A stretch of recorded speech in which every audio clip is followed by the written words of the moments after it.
and welcome to Geek Orthodox. I'm Father Justin, Geek from my youth. AI has taken the world by storm. Whether we like it or not, it's embedded in pretty much everything. My wife was just on the phone with an AI agent, and this is being promoted, pushed, however you want to call it. It's and distributed into all areas of our society. And it is an essential part of the world of code. It is, in fact, part of the reason why I started this whole world of code arc of my Geek Orthodox podcast.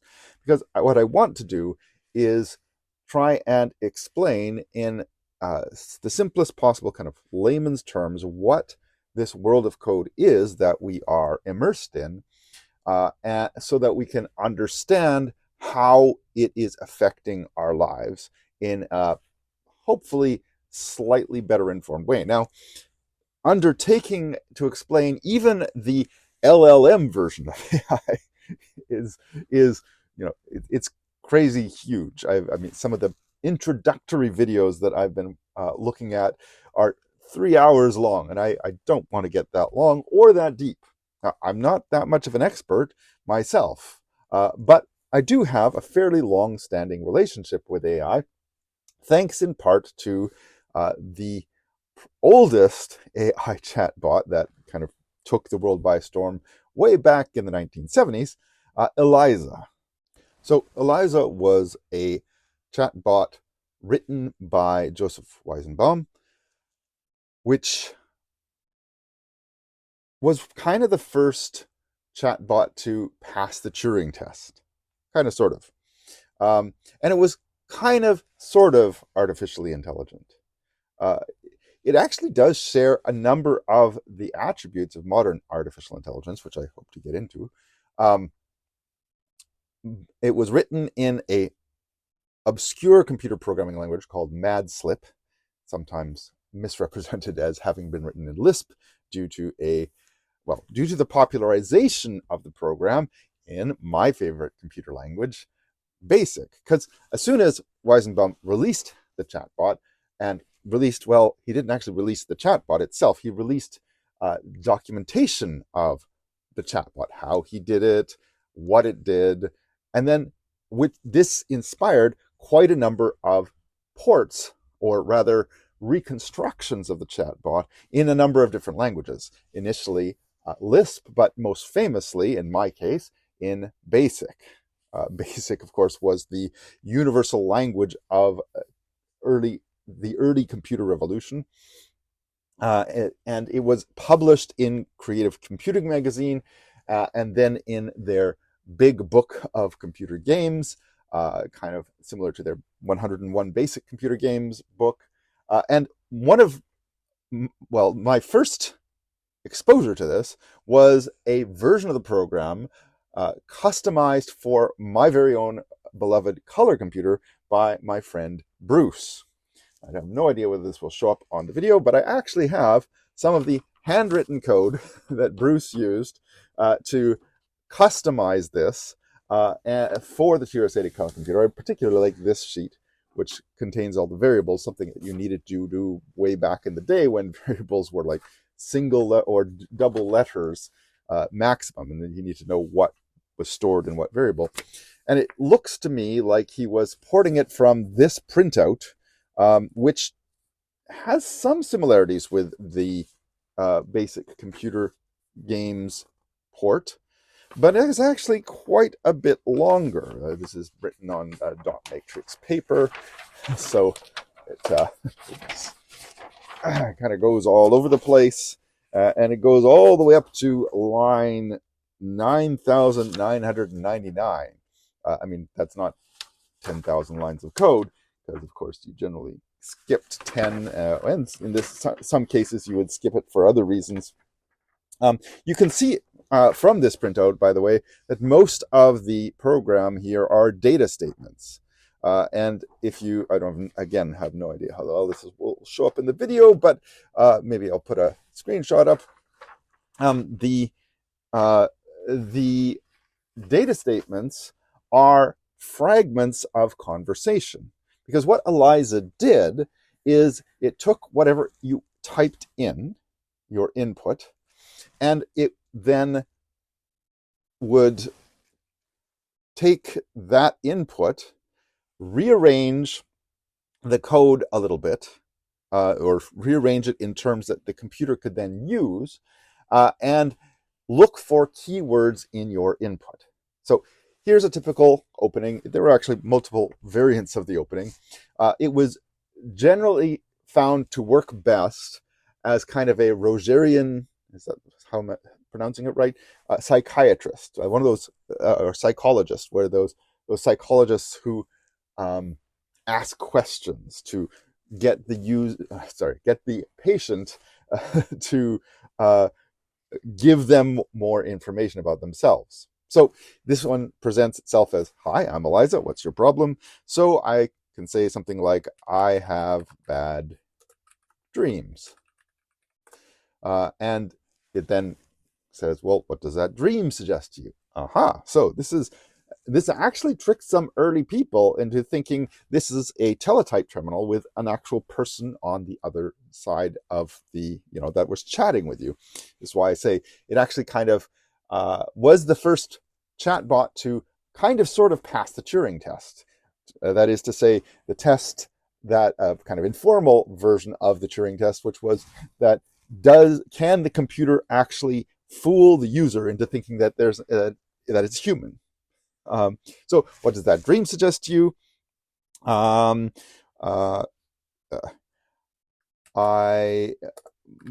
dream was about computers taking over the world. Do you dream often? So again, we're still on the subject of dreams. It's picking up on the keyword dream still. So I'm going to say yes. Are you sure? Yes. Please don't repeat yourself. So you start to see the illusion starts to fall apart fairly quickly. I could say, well, you asked me if I was sure. We were discussing you, not me. So there's a selection of keywords. You can see that even if you have the same word, obviously it's picking up on yes in these two examples. Even if you have the same word, it's going to go through a number of different responses. And again, you can see this from the way that the printout is structured. These data statements are all looking for various words like computer, friend, like, why, who, how, where, when, and then it's got canned responses that are fed back to the user sometimes in a random way, sometimes not. I noticed that what does that dream suggest to you is the automatic response in this one. I believe my friend Bruce actually randomized the responses, which gives a bit more of a human feel to it. Anyhow, so ELIZA was, for us, the height of artificial intelligence. Well, that and maybe my favorite text adventure, Zork, where it took this same kind of approach to what was then called a parser. I guess it's probably still called a parser, and looked for keywords, looked for sort of grammatical structure, limited analysis of grammatical structure, and then used that as commands to have an interactive story. So if we exit this for now, there's a whole bunch of stuff on ELIZA out there, which I won't go into. What I do want to stress is that the current versions of artificial intelligence are kind of a little bit like ELIZA on steroids. Well, that's probably oversimplifying. We have to oversimplify in order to understand. But what they're doing is not simply now looking for single keywords. They're actually looking for combinations of words. And in fact, the core of My understanding of AI comes from this wonderful video by Andrej Karpathy, who one of the founders of OpenAI, also worked with AI for Tesla. He's also more recently famous for inventing the term vibe coding, which brings us back to the world of code. And in this video, which is now getting fairly old, it's 2 years, was posted 2 years ago, he builds a LLM AI, a large language model AI, from scratch using Python. Python is, of course, the programming language, the modern programming language that's fairly easy to use. We've touched on it before in previous episodes of the World of Code.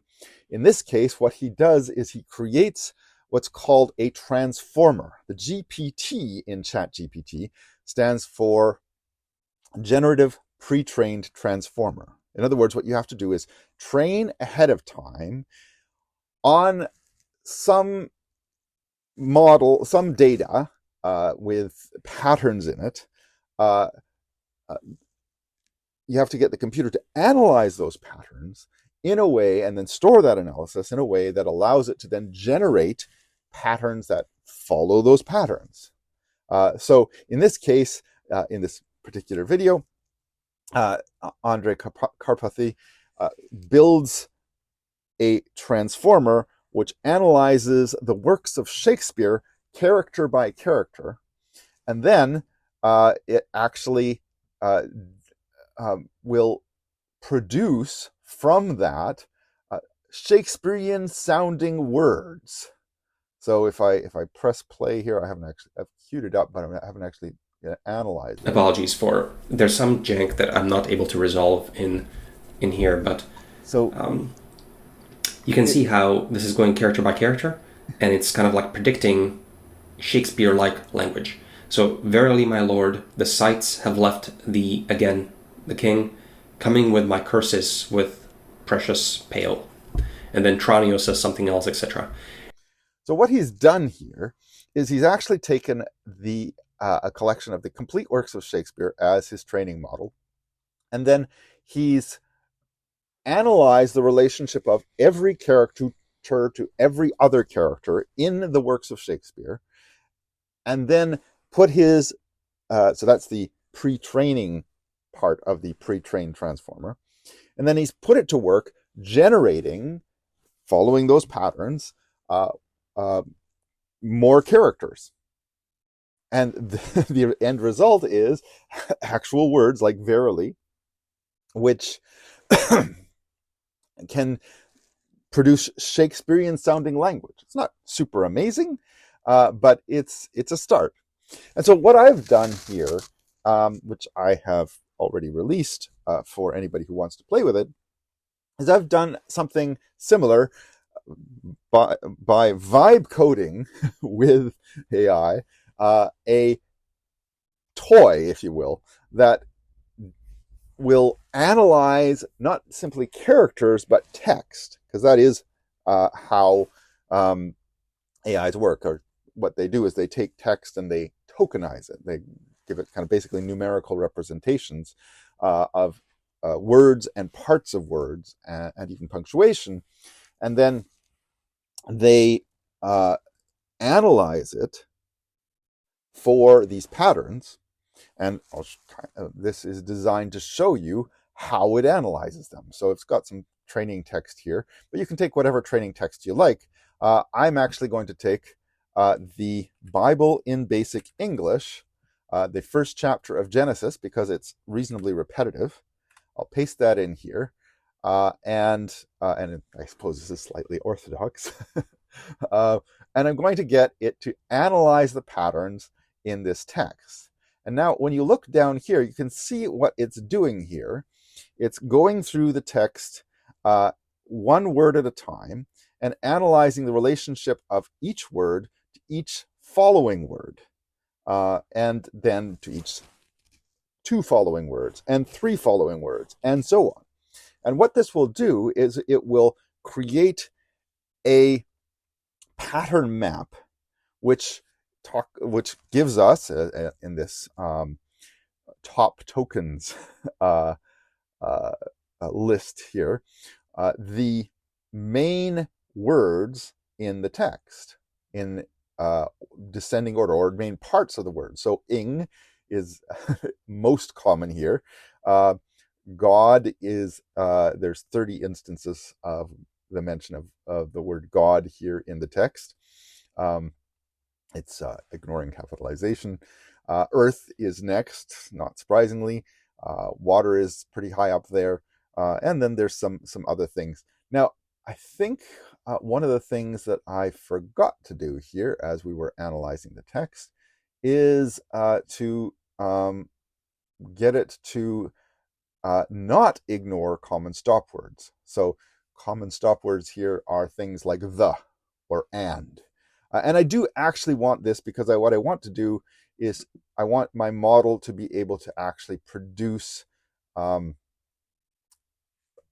what should be reasonable sounding predictions of what comes next. So I'm going to reanalyze the text here, and we'll see that these top tokens will now include probably it will be the top one, or well, should be in the top three.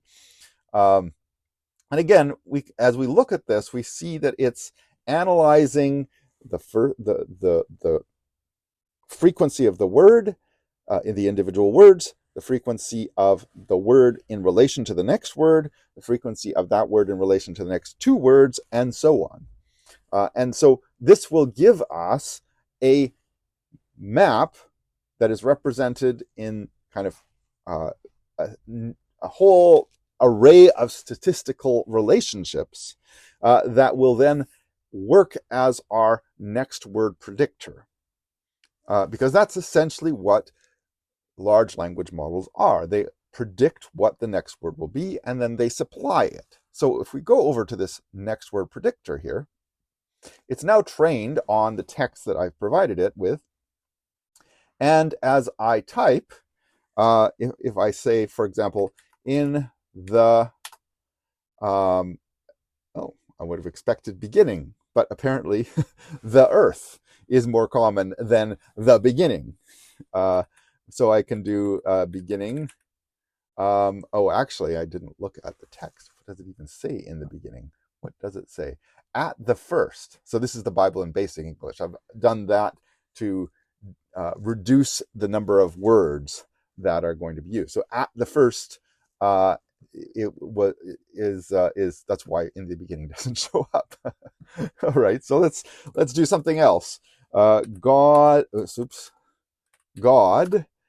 said is the next most common prediction, or made is after that, or God saw. Let's do God saw, and then that is the next prediction, or God saw everything is a much lower likelihood. You've got only a 16% chance of everything. And this is essentially how large language models work. The example I always use is the classic, the quick brown fox. And as soon as we say the quick brown, anybody who knows that phrase, the quick brown, will assume that the next word is most likely going to be fox or possibly dog, because people sometimes switch the word, what's it called? The test phrase around. The quick brown fox jumps over a lazy dog is, of course, the complete phrase, or one version of the complete phrase, the most common one. And so what large language models are doing are, they're not simply predicting the next word, they're predicting based on the patterns that they've observed in language, whole phrases that come next, or what and because what they've done is they've not simply mined for data a single passage of scripture like this. They would include all of scripture, all of Shakespeare, all of the internet in their training. And so we've now generated a pattern that stretches across an entire linguistic collation of texts and, well, I'm dealing with text. We can also do the same thing with images, based on pixel frequency and pixel relationships, colors that are related to one another. That's how AIs generate image, large language model AI style AIs or GPT AIs generate images, and we can do this with all sorts of different things. But it's important to understand what is happening here. So one of the things I haven't covered in this little model is temperature. You can change the temperature to say, well, if we're going to pick a random next token, a random next word, how random do we want to get? So temperature determines that. And usually what we're doing is we're saying, okay, well, we don't want every response to be exactly the same. So we change the temperature so that to introduce more randomness into the next word selection process, which gives a wider variety of responses, but also does open itself up more and more to weird responses, responses that we as human beings wouldn't necessarily choose. In my quick brown fox analogy, I actually ran this through ChatGPT at one point, and it started to talk about the quick brown table. It's like, you can talk about a brown table, but most tables aren't that quick. So I said, unless they're on the back of a truck. But what this allows us to do as we are analyzing data, the whole corpus of a language for the data structures, the patterns that it includes, we're essentially mining language for meaning, or for at least representations of meaning. Because one of the things that AIs do not do, they are not able to do, is understand anything, like really understand. It's for a large language model AI or any kind of GPT AI, all that it has are vast arrays of numeric statistical interrelationships. And it's drawing on those to generate new patterns that are likely to be meaningful to us as human beings. As I say, this gets really complicated. If you're interested, there are all sorts of different visualizers. I like this one. It actually kind of gives you a sense of all the different tables, and if you work your way through it, it will show just how these tokens are related to one another, and then how it actually has layer upon layer upon layer of statistical analysis in order to build something that actually makes sense. This is another interesting one. This one's closer to what I've produced in my vibe coding example, where we have phrases. In this case, they're canned phrases. So data visualization empowers users to, and then we have create as the one of the possible tokens that would follow from this pattern of language.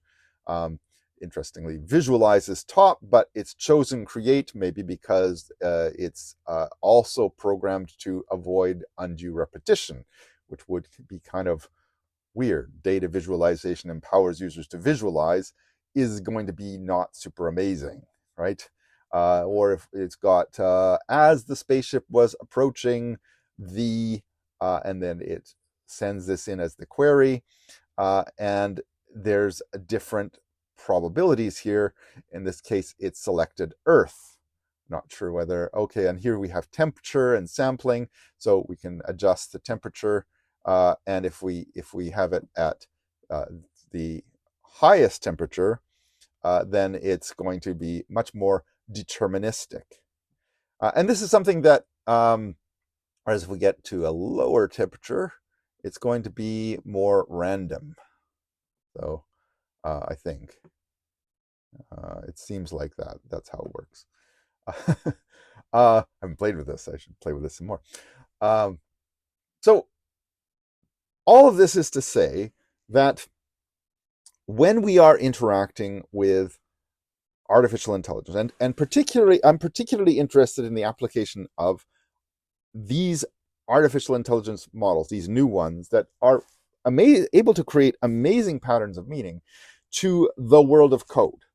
And this is where I hope to go with it in future episodes, which is to say, as we are applying these to these generative models to the production of text, to the production of images, to the production of code, one of the things that to keep in mind is this is semi-random.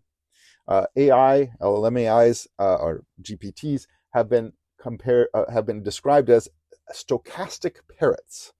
Never heard the word stochastic before, despite my having some computer programming training. Wasn't really back in the day. It's more, I guess, with something that shows up in statistics. But stochastic is basically semi-random. So if you roll a single die, a single six-sided die, you'll get a value between 1 and 6, and it should be fairly evenly distributed between 1 and 6. But if you roll 2 dice, then the pattern of, you're unlikely to get, or a lot less likely to get 2 1s, or 2 12, or 2 or 2 6s, which produce 12. You're much more likely to get 7. And so that is an example of stochastic. It is random, but randomization which follows a pattern. In this case, the patterns that it is following are these patterns that we have derived from the analysis of the frequencies of words occurring in language, or more specific to our topic, computer languages. One of the things that AI have started to become pretty good at is, in fact, coding.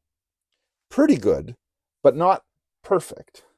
Obviously, just as we see in language generation, they do have this tendency to hallucinate, or image generation, they produce kind of some weird images that don't make a lot of sense. The same thing happens in code, but it happens a little bit less. And I think one of the reasons for that is that computer code, is a version of language where ambiguity has been deliberately reduced. If you know the syntax of the language, if you know how the language is structured, then it always means the same thing.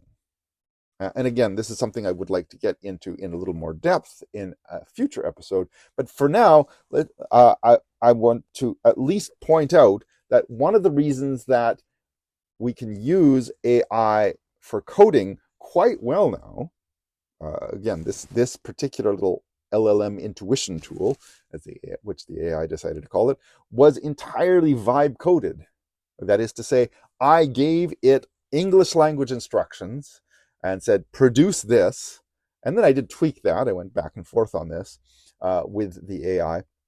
And it created all the code that this particular thing runs on. So if I view the page source, you can actually see the code here.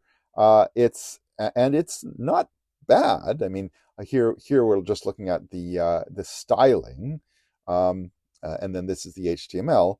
The main part of the code is here in the JavaScript, and we can see here certain things like, okay, here's these stop words that it chose not to include, or give you an option not to include them. Here's some common suffixes that it uses to quote unquote tokenize the words, and so on. So it's all of this was created by the AI just from my text prompt. So it's created a fully functional application that, it's pretty impressive. Even the styling is quite nice, compared to, say, earlier versions where it well, in earlier iterations of these LLM AIs, it just wouldn't work. The one thing that I want to conclude with that I think that again is hopefully setting the stage for diving into a little more depth in a future episode is that I do see this as part of a pattern within the coding world. Within the coding world, we started with something like machine language. And then we went to higher level languages like BASIC, where you didn't have to understand exactly how the machine worked. But what it did was it took these basic commands and it translated them into machine language. In BASIC's case, on the fly. In other languages' case, it had to compile them. But it translates them into machine code so the machine can execute them. So what we have here is, as programs get more and more complex, we need tools to deal with that complexity that we can understand. The high level programming languages like BASIC gave us those tools. And then there's been other back and forth developments in terms of computer science, both in terms of editors, in terms of giving us access to the syntax of the code that we're using. But code has continued to get more and more complex. And one of the things that AI now offers us is a way to reduce that complexity to something that we as human beings understand very well, which is our own native languages. And so as we start applying these tools to the world of code, they, just like the higher level languages, reduce the complexity that we as human beings have to deal with and translate that into code that actually works on the computer. But there's a difference. When you have a basic interpreter, and you have a command in BASIC, like a for loop or an if statement, a conditional, it's always translated into the same machine language code. When we're using an LLM AI, we've already seen there is a semi-random element to it, and because we don't want it to always produce the same code. And that randomness means that it is non-deterministic. We can't actually determine for sure what it's going to be translated into. So even though these large language models are making coding easier in some ways, they're also making it a whole lot more complicated in other ways. And one of the questions I want us to think about as we think about this aspect of the world of code is, what is the implication of handing over control of this aspect of our lives to artificial intelligence? This, I think, is something we should be thinking about in terms of artificial intelligence as a whole. We are now offloading all sorts of things, all sorts of boring tasks, and sometimes the less boring tasks, onto AI because it can do it, and it can do a reasonably good job. But what does that mean for us? What impact does that have on our intellect, on our character, on our morality? These are questions, I think, that we as people who care about things like faith, things like morality, things like meaning, should be carefully considering as we think about the impact of AI on the world of code in which we live and move and breathe and have our being.